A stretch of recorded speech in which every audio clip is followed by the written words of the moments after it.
রাজীব ও ময়না দম্পতির সংসারে প্রথম সন্তান এলো। মেয়ের নাম রাখা হলো ইরা। একটা খুবই ফুটফুটে মেয়ে, দেখতে মায়াবী। গালে ছিল নরম নরম মাংস, যে কেউ একবার দেখলে আদর করতে চাইবে, গালের মাংস ধরে টানাটানি করতে চাইবে।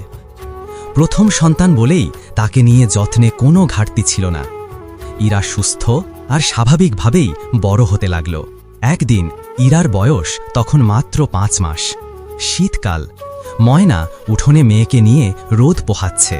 সকালের রোদ তো বাচ্চাদের জন্য খুব উপকারী।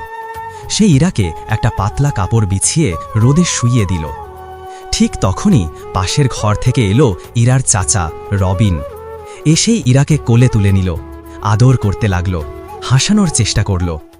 কিছুক্ষণ পর সে ইরাকে আকাশের দিকে ছেড়ে দিয়ে আবার ক্যাচ ধরার মতো করে ধরছে। তাতে ইরার যেন খুব আনন্দ হচ্ছে। সে খিলখিলিয়ে হাসছে। ময়নাও পাশে দাঁড়িয়ে মুচকি হেসে দেখছে। মেয়ের হাসি দেখলে কোন মায়ের খারাপ লাগে? রবিন আবারও ইরাকে আকাশের দিকে ছুড়ে দিল। এইবারও ঠিক মতো ক্যাচ ধরল। কিন্তু এইবার ইরা আর হাসছে না, চোখ বন্ধ করে আছে। রবিন ভয় পেয়ে গেল। সে চিৎকার করে ময়নাকে ডাকল। ময়না দৌড়ে এসে ইরাকে কোলে নিল, নানান নামে ডাকতে শুরু করল। চোখে হাত দিয়ে খুলতে চাইল, কিন্তু না, ইরা আর চোখ খুলছে না। ময়না চিৎকার করে কেঁদে উঠল। বাড়ির সবাই ছুটে এলো। যার যা পারা যায় সবাই চেষ্টা করল ইরাকে জাগাতে, কিন্তু কেউ পারল না। ময়না উঠোনে শুয়ে গড়াগড়ি খেতে লাগল। তড়িঘড়ি করে ইরাকে হাসপাতালে নেওয়া হলো। ইমার্জেন্সিতে নেওয়ার পর ডাক্তার পরীক্ষা করে বললেন, ইরা আর নেই, সে আর কখনো হাসবে না। চিরদিনের জন্য তার সেই মায়াবী হাসি বন্ধ হয়ে গেছে। ময়না অজ্ঞান হয়ে পড়ে গেল। একমাত্র মেয়েকে হারানোর এই গভীর শোক সে নিতে পারছে না। ইরাকে ঘরের পেছনে কবর দেওয়া হয়। প্রায়ই রাতে পাগলের মতো আচরণ করে ময়না। ছুটে যায় মেয়ের কবরের পাশে, এক টানা বিড়বিড় করে কথা বলে।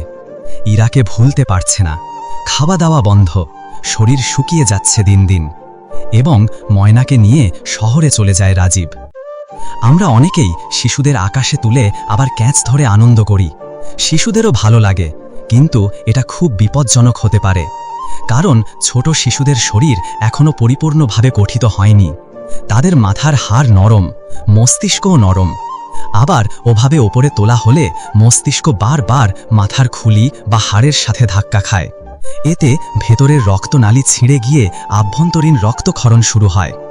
রক্তে থাকে গ্লুকোজ। গ্লুকোজ না পেলে ব্রেন 4 থেকে 5 মিনিটেই মারা যেতে পারে। এবং সেই সাথে মারা যায় একটি নিষ্পাপ প্রাণ, যে পৃথিবীতে এসেছিল শুধু মায়া ছড়িয়ে দিতে।